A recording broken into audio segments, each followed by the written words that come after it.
Okay, everyone. Guess we're ready to start now. We got the everything worked out. This is my presentation called Exploiting SCADA Systems. And brief background. Well, my name is Jeremy Brown, and I'm a vulnerability research engineer at Tenable.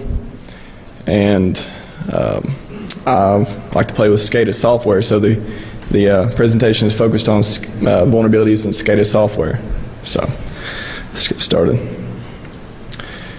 So a lot of SCADA software runs on AIX, OS2, Linux, but most of the modern software runs on Windows.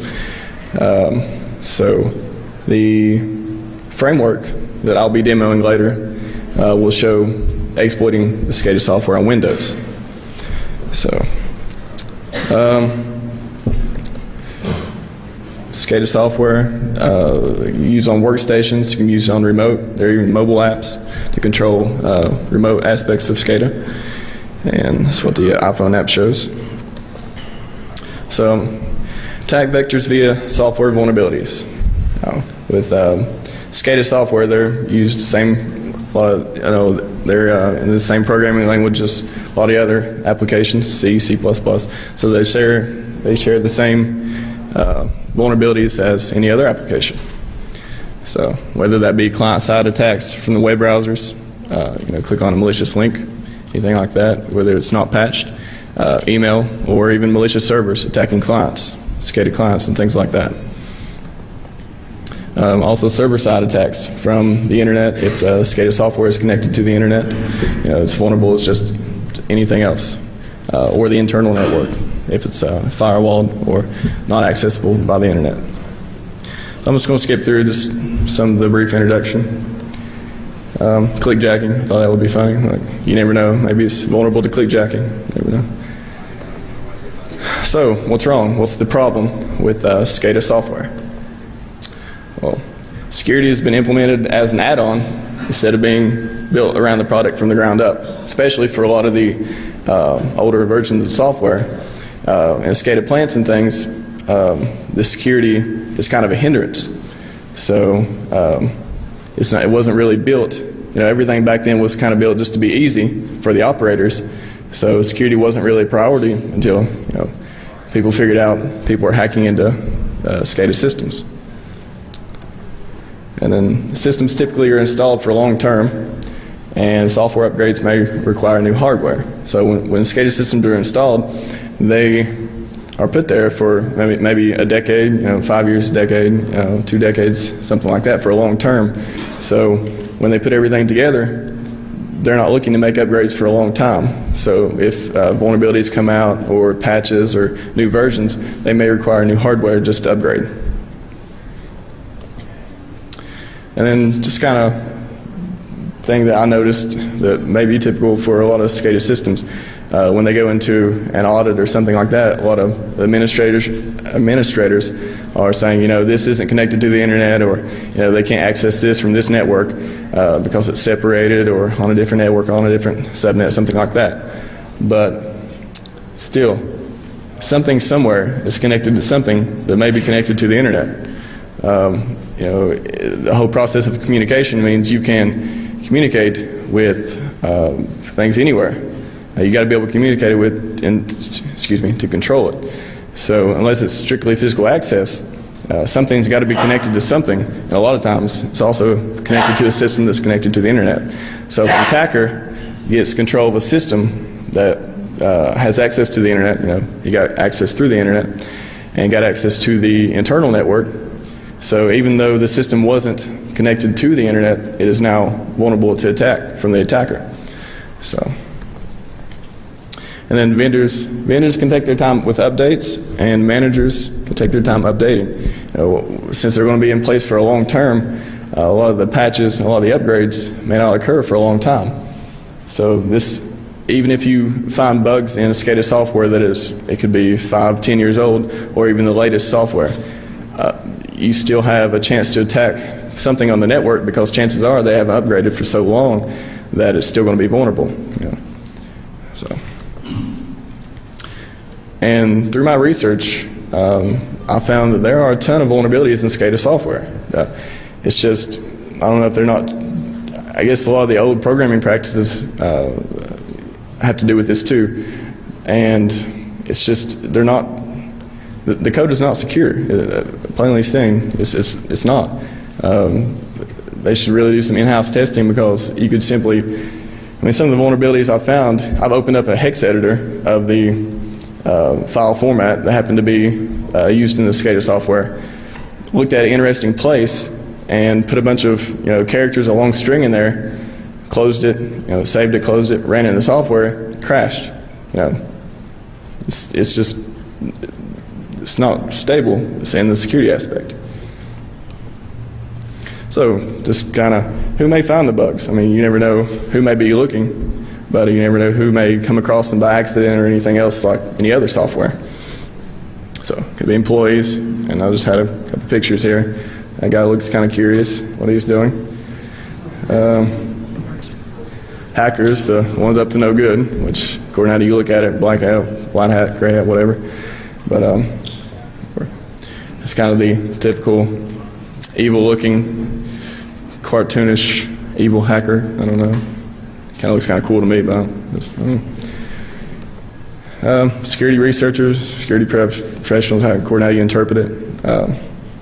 We know everyone here has at least 6 or 7 monitors in their workstation, so this guy's a clean representation of all of us here. And then, really, I found out you don't even have to have a lot of experience with dealing with security vulnerabilities. You can come over, you find them by accident. A lot of people do, but anyone that cares to look could find vulnerabilities in SCADA software. It's insane. So I guess I kind of moved a little quick here, but dealt this to kind of the middle of my presentation. I want to introduce exploitware. Exploitware is, well, I started out, I was finding all these vulnerabilities in SCADA software, and I was like, well, what am I going to do here? I kind of, I thought about writing Metasploit modules for them, to deal with the exploitation part, which is great. You can interchange payloads. You can, host. You guys are familiar with Metasploit. You know what it can do. But I was like, well, kind of bored, so maybe I want to start a project here.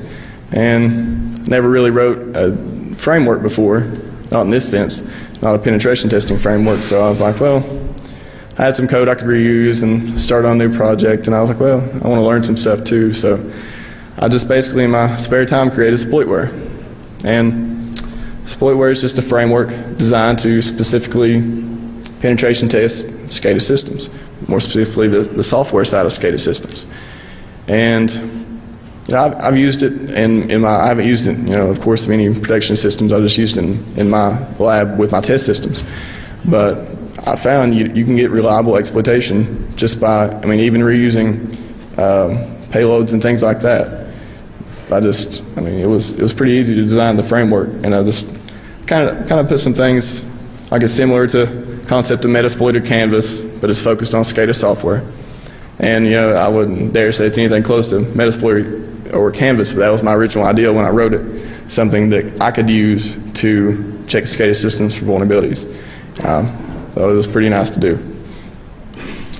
It can check the systems for the potentially vulnerable software. I've written some local checks. It can test remotely. If there's any version strings that come up, or it can detect the headers in the requests. Exploitation is optional but readily available. Like I said, the point of the framework is not just exploitation. That's what kind of the Metasploit was. Metasploit can check with them too, but it's kind of just, if you go into a pen test and say, hey, we got some SCADA systems running here, we've got some software running as well on them, of course.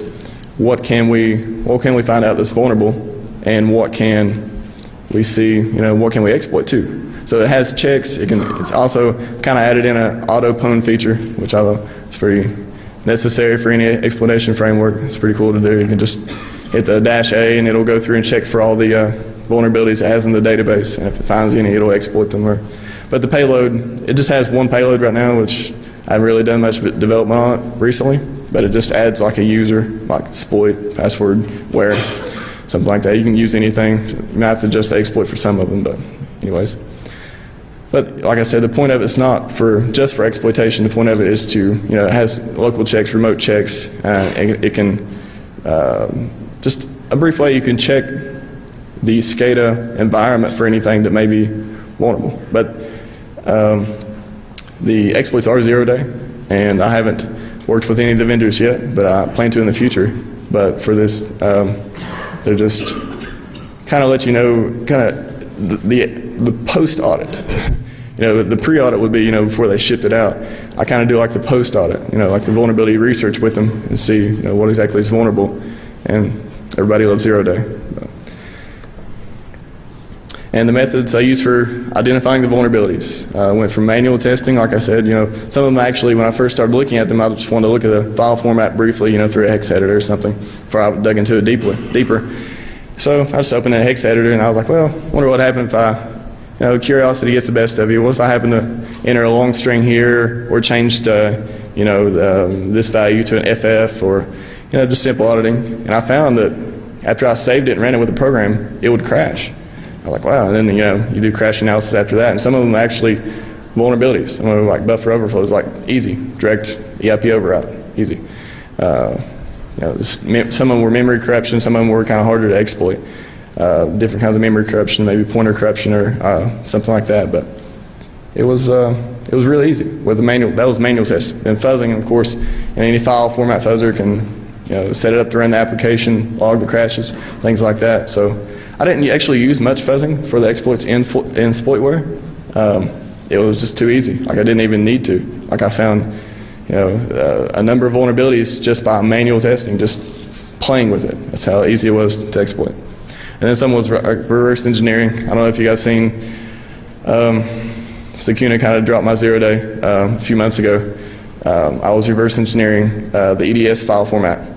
And I just kind of went through a brief example. It actually gave me the error messages. I didn't even have to reverse it. It would actually give me the error messages to properly format the file. And then I went into, after I seen that, I was like, I don't think it's giving me everything, so I wanted to reverse it and see what other options were available. So I went through and done that, and I found a bunch of, same buffer was vulnerable, to a bunch of, it was, I think, a Unicode buffer overflow. So I just went through, found it, and then I didn't really post any details yet because I hadn't contacted the vendor or anything. And I just kind of wanted to do an example of, kind of black box testing and then going into reverse engineering. And then somebody, apparently, I guess it was my fault too, they knew what the EDS file format was, they knew what programs used it in SCADA. So they, SCADA, I guess somebody contacted SCADA and told them about it, and they dropped my 0-day and stuff, but it happens. Excuse me. Okay, so that was the methods. I mean, it was really, I didn't use that much reverse engineering just because it wasn't necessary. I mean, I like to reverse engineer just to do research sometimes, but most of the vulnerabilities came from manual testing, like manually changing variables in the web parameters, or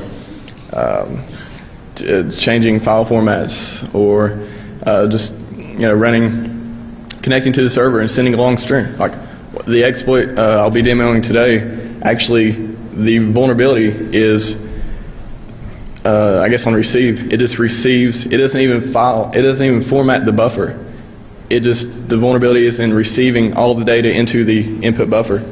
So I didn't need anything. I basically just connected to the server, and sent a long string and crashed. And then I ran it in WinDB or Immunity. I can't remember what debugger I was using then, but install. I was overriding some other variables too, and I kind of backed off on my payload a little bit, and then I found out I could get EIP override. It's easy. So all these bugs were really not challenging at all to find. Some of them, like the integer bugs, were kind of, I don't know, they were harder to analyze and find, I guess, because you can just manually send -1, negative whatever, or a large value 65536 or whatever, 65535 whatever, and find them. But it's just really easy. And the research and development findings I found, I probably went through the process over, I don't know, 3 or 4 months, just on and off, looking at different SCADA software and finding vulnerabilities.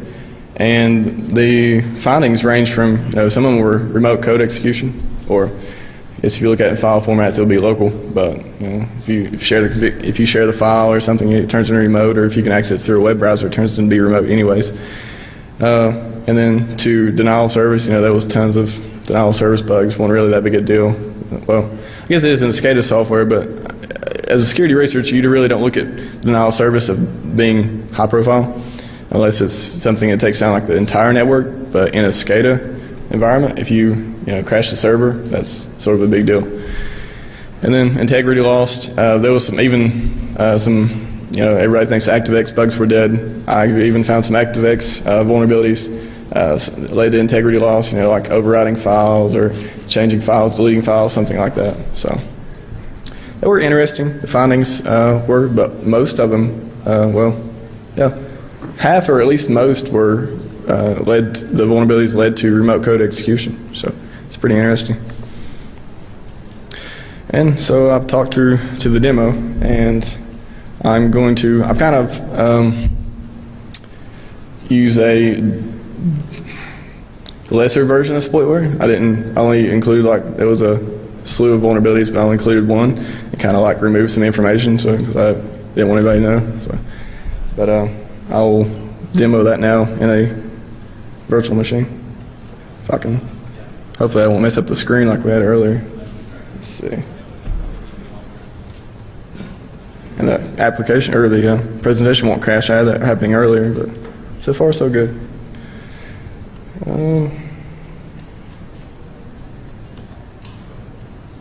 Okay, you guys can see that. Full screen mode. Everybody remember right control, just in case I forget. Okay, so this is just a Windows XP Service Pack 3 box, and just I think this is pretty much default configuration. And I know that it may be different in other environments, but this is just the default. And it's got all patches, all updates and everything, current to maybe a week ago when I made this virtual machine. So the exploitware folder, I've kind of dumbed it down a little bit, but basically in the folder, let's see, I'll open up the folder and show you guys real quick. All right, so it's just the exploitware program and just a compiled, binary, and then you got the pack folder, which contains all the exploits in case you want to exploit. So, and there's only one in there. You guys are probably not interested in that anyways, but I'll show you the exploitware. It's got the cool little header on it, and then you got -target for the target. And I'm sure you guys can read, but you can get information about the exploit, run the check. You can run a certain check, and I call them SPIDs, just exploitware IDs, which had a different name before I named it exploitware, but still. Excuse me? I don't know how to do that. I'm sorry. What is it?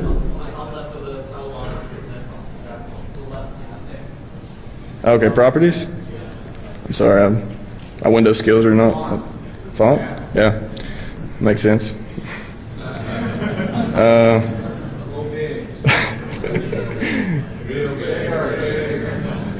Okay. I'm getting a lesson here myself. Is that going to be appropriate? So glad to have you guys here. You guys are awesome. Okay. You see that good? Thank you.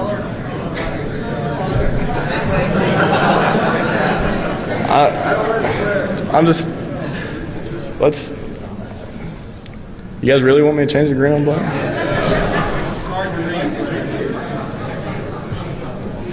At least my presentation is going to go maybe the time slot, so that's cool. We can do this. Yellow. I click yellow, right? That's not going to be good.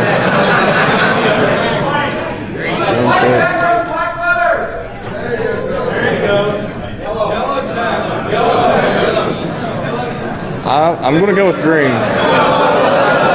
Are you serious?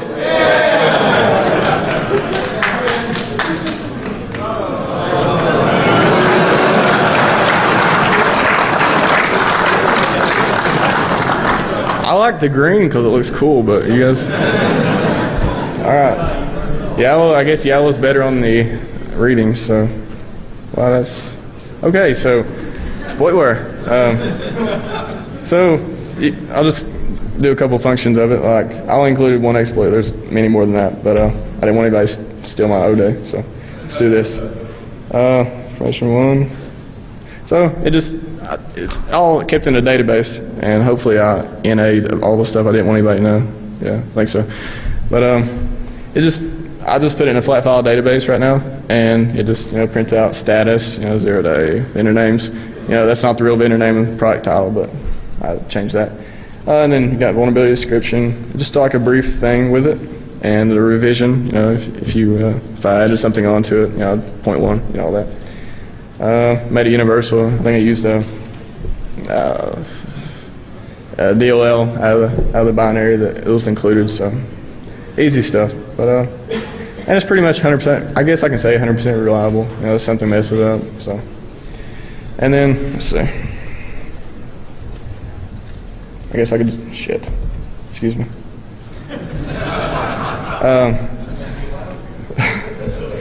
I forgot how to use the up button, so. And then you can just run the check and exploit it. But I've already got the vulnerable daemon running, daemon, something. And so we're just going to show the auto pwn feature, which is awesome to me. Like I think every exploitation thing or penetration should have auto pwn, just for like people seem to love that. I don't know. It's odd. It's cool. But yeah, you don't really, okay, I'll do the check first because I said it's not really for exploitation, but I mean it is, but it's optional, so I'll do the check first. Shit, I cannot type. Check. So you can check for a specific one, but I'm just going to check for the first one. So it just goes through, it just runs a simple Windows, checks the registry for it or whatever. Says exploitware demo is installed, checking it. If it's a remote service, it can check the it's running on the local host, see if it's accepting connections. I haven't done anything really cool with that, like version checking that much either, but this one really doesn't. This is the one where I just sent like the long character string, and it, I owned it, so it doesn't really have that many information stuff anyways. So my server is listening, so that's the check you can go through. And then we can exploit it. We'll just use autopwn. Local host. You can do this on any host, but the local host, if you run it as local host, it'll do the local check too. It's got like a little, if, whatever. But if you don't, it won't execute the local check, so it won't kind of, that's common sense, but anyways. And hopefully, autopwn will work here. So, I'll briefly show you the payload is it's going to add a user account, and there should be no exploit account here. Great. So you just see the user and the ASP machine count and the guest. So hopefully that will change very soon. So we're going to autopwn, and it just basically just runs a Perl script with the exploit. But I named it .sp because I thought that was cool, but I don't know if it is. And then payload sent, and where it's an egg hunter, it may take a few seconds for it to go, so we'll wait a couple seconds here. But it just sends the payload, and then you got a nice little screen that says, in the real thing it says the title, the vendor, and the product and everything. But in this, I changed everything. So, and it's been a couple seconds, so let's check. Hopefully, we should see. Okay. And we executed the code on the server. And we have a nice little exploit account with the password where. So, yeah, that's the demo of the 0 day I had in server. Thank you.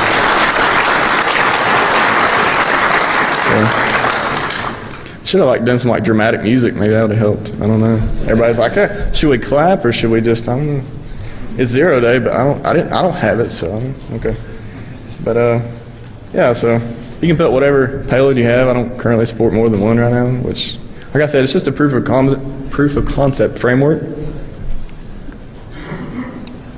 And I really haven't done that much dev on it for probably 2 or 3 months.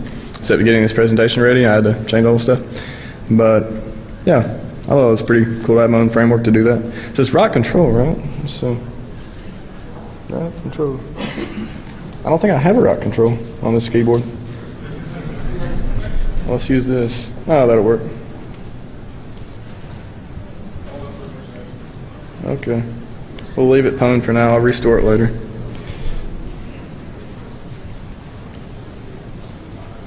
Okay. Everybody leaves after the demo. That's cool. All right. So demo, and I guess I had to put a few recommendations here. Vendors. I really think you should try to break it before you ship it, because, or it'll get broken after you ship it. It's kind of, I don't know. And for the clients, I mean, I think it would be fair to say to do a security evaluation before you make a purchase, because lots of the websites have free trials and demos for the for SCADA software. You'd be surprised how many you could find out there just by, I guess you could call them and tell them you want to request or something, but I guess you'd probably have to be in a company to do that, unless you just wanted to. But a lot of it's just free downloads. Some SCADA software is just free. I mean, it's probably not that good, but yeah, a lot of it's got free trials, like I'll be showing you in a second. So I just wanted to say SCADA software can be just as vulnerable as your typical download.com application. And everybody knows when you want to own something, you'll go to download.com, download some mom and pop app and own it, which is if you're bored, or if you can own something that's worth it, but whatever. And I just want to show you like a page off the proficiency. You get a free trial of the DVD program, like this is how you can get the free evaluations. So you can check the software out before you buy it, for the clients, or check it out and find bugs in it and do presentations or something like that.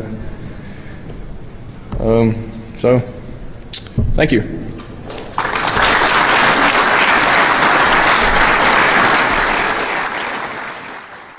Security wasn't really a priority until people figured out people were hacking into SCADA systems. And then systems typically are installed for long term, and software upgrades may require new hardware. So when SCADA systems are installed, they are put there for maybe a decade, 5 years, a decade, 2 decades, something like that, for a long term. So when they put everything together, they're not looking to make upgrades for a long time. So if vulnerabilities come out, or patches, or new versions, they may require new hardware just to upgrade. And then just kind of thing that I noticed that may be typical for a lot of SCADA systems, when they go into an audit or something like that, a lot of administrators are saying, this isn't connected to the internet, or also server-side attacks from the internet. If SCADA software is connected to the internet, it's vulnerable as just anything else, or the internal network if it's firewalled or not accessible by the internet. So I'm just going to skip through just some of the brief introduction. Clickjacking, I thought that would be funny. You never know, maybe it's vulnerable to clickjacking. You never know. So, what's wrong? What's the problem with SCADA software? Well, security has been implemented as an add-on instead of being built around the product from the ground up, especially for a lot of the older versions of software. In SCADA plants and things, the security is kind of a hindrance. So it wasn't really built. Everything back then was kind of built just to be easy for the operators. So, okay, everyone. I guess we're ready to start now. We got the everything worked out. This is my presentation called Exploiting SCADA Systems. And just brief background. Well, my name is Jeremy Brown, and I'm a vulnerability research engineer at Tenable. And I like to play with SCADA software, so the presentation is focused on vulnerabilities in SCADA software. So let's get started. So a lot of SCADA software runs on AIX, OS2, Linux, but most of the modern software runs on Windows. So the framework that I'll be demoing later will show exploiting the SCADA software on Windows. So SCADA software used on workstations, you can use on remote. There are even mobile apps to control remote aspects of SCADA, and that's what the iPhone app shows. So attack vectors via software vulnerabilities. With SCADA software, they're used the same. They're in the same programming language as a lot of the other applications, C, C++. So they share the same vulnerabilities as any other application. So whether that be client-side attacks from the web browsers, click on a malicious link, anything like that, whether it's not patched, email, or even malicious servers attacking clients, SCADA clients, and things like that. You can't access this from this network because it's separated or on a different network, on a different subnet, something like that. But still, something somewhere is connected to something that may be connected to the internet. The whole process of communication means you can communicate with things anywhere. You got to be able to communicate with, to control it. So unless it's strictly physical access, something's got to be connected to something, and a lot of times it's also connected to a system that's connected to the internet. So if an attacker gets control of a system that has access to the internet, he got access through the internet and got access to the internal network. So even though the system wasn't connected to the internet, it is now vulnerable to attack from the attacker. So, and then vendors